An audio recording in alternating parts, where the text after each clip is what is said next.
Hello again. Welcome back to another monthly wrap up, this time for May. As I just said in my projects video, this one is for pages, and I am so proud of myself that I'm actually getting the video out right at the beginning of the month. Yay me.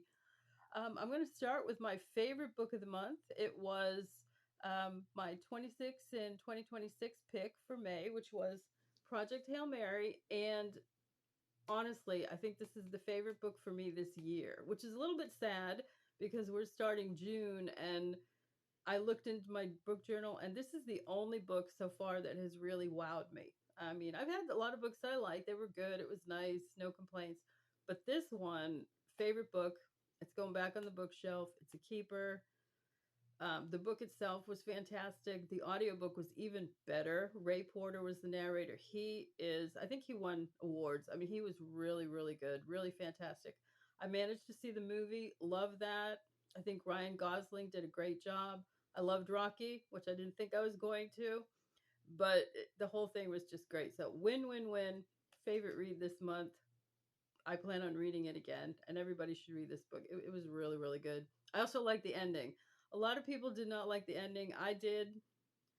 It probably would have been my choice too if that it just was fantastic. I loved everything about the story. So, yay.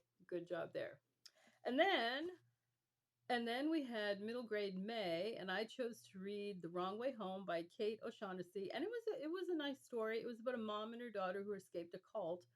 Um, and it was your basic middle grade. The Fern was the main character, and she was 12, 13 years old. A lot of angst, a lot of complaining. Uh, did her best to get things all mixed up, so it was even harder to get away, and so forth and so on. I found her irritating, but I'm very far from the 12 and 13-year-old range. But the book itself was good.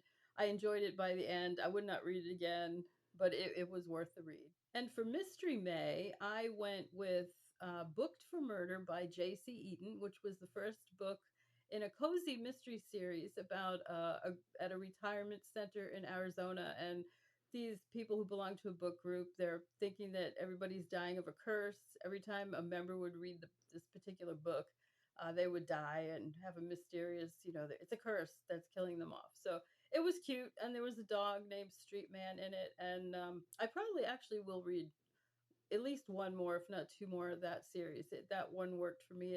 I think I fit the age group better than I fit the middle grade mystery one. That I'm past 12 and 13-year-olds for sure. I'm more with the retirement community, absolutely.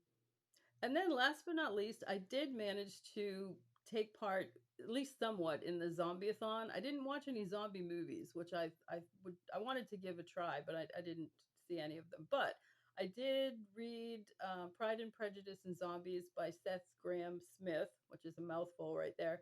And I did like it. I like how he kept to the characters, just like Pride and Prejudice, even to the lines, the dialogue, and whatnot. He just changed it up where the troops that were in town were there to fight zombies instead of Napoleon, and the girls were trained in Shaolin monk warfare or something, which is odd. But I did like Elizabeth swinging, her sword and whatnot. So I like that, and I do love the movie. I had seen the movie years ago, and I probably will watch that at some point again.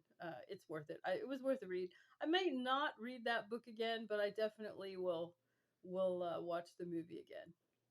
And that pretty much does May. It was basic May for me, 4 books. I tend to read anything between 3 and 5 books. I don't usually go over that.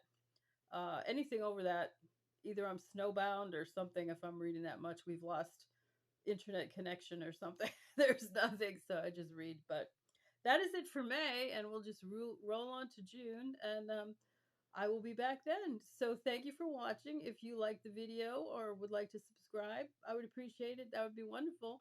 And for now, take care. Bye bye.